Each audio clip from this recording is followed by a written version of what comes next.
Saviez-vous que 90% de l'argent en circulation dans le monde est fictif et n'existe pas sous forme matérielle? C'est pas si con que ça. Prenons un exemple. Imaginons que l'on ait 3 pélos. 2 de nos pélos ont un kebab, le troisième n'a rien. Dans notre microéconomie constituée de nos 3 pélos, on a donc 2 kebabs correspondant à 2 unités de monnaie. Maintenant, imaginons que le pélo qui n'a pas de kebab revient de soirée, il a la dalle et aurait bien envie d'un bon kebab. En bon pote, le deuxième pélo lui propose de lui donner son kebab à condition qu'il lui rende ça plus tard. Le premier pélo écrit sur un papier une promesse de kebab qu'il donne au deuxième pélo en échange de son kebab. Mais en se séparant de son kebab, le deuxième pélo se dit « Finalement je lâcherai bien un croc moi aussi ». Il se tourne vers le troisième pélo et lui propose d'échanger la promesse de kebab contre son kebab. Ce que le troisième pélo accepte. On voit que dans notre microéconomie on a maintenant 3 équivalents kebab qui circulent et que tant que les 3 potes ont confiance, il n'y a pas de problème. Les 3 pélos ont en fait créé de la monnaie kebab au travers d'une dette, ce qui a permis de faire tourner leur microéconomie et que chacun ait son kebab. Les banques peuvent créer 10 fois plus d'argent magique qu'elles ont d'argent réel. En soi, il n'y a pas beaucoup de monnaie en circulation.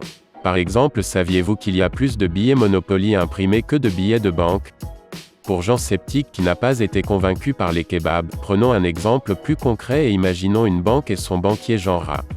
2 clients Jean Victime et Jean Brut Épaisse arrivent. Ils sont contents, ils n'ont pas dépensé leur salaire du mois en boîte le week-end dernier et veulent faire chacun un dépôt de 1000 €. Ils déposent donc 1000 € chacun. La banque se retrouve blindée la vénarde avec 2000 € dans ses coffres. Imaginons que Jean Victime ait besoin des services de Jean Brut Épaisse pour le défendre à la cantine. Pour cela il a besoin d'argent et demande donc 50 000 € à Jean Rat. Jean Rat accepte et crédite virtuellement le compte de Jean Victime en échange d'une promesse de remboursement. Sans que Jean Victime s'en rende compte, Jean Rat a simplement changé le chiffre sur son ordinateur. Ce fourbe vient de lui prêter de l'argent qu'il n'a pas. Grâce à cet argent, Jean Victime achète les services de Jean Brut Épaisse et lui fait un virement. Tant que l'argent ne sort pas de la banque, Jean Rat ne risque rien. Jean Victime et Jean Brut Épaisse ne se rendront pas compte de la supercherie. Et là je vous vois venir, vous allez me dire. Jean Futé, tu racontes n'importe quoi. Moi quand je fais un emprunt je peux retirer des sous, c'est de l'argent réel. Eh ben non tocard, faut imaginer que la banque elle est blindée et qu'elle a assez de thunes pour que certains puissent retirer. Et puis faut se dire aussi que si quelqu'un retire son argent pour aller dans une autre banque, il y a sûrement un autre gars qui va faire l'inverse. Pour pas que ça parte en steak, il y a 2 réglementations pour encadrer cette création d'argent.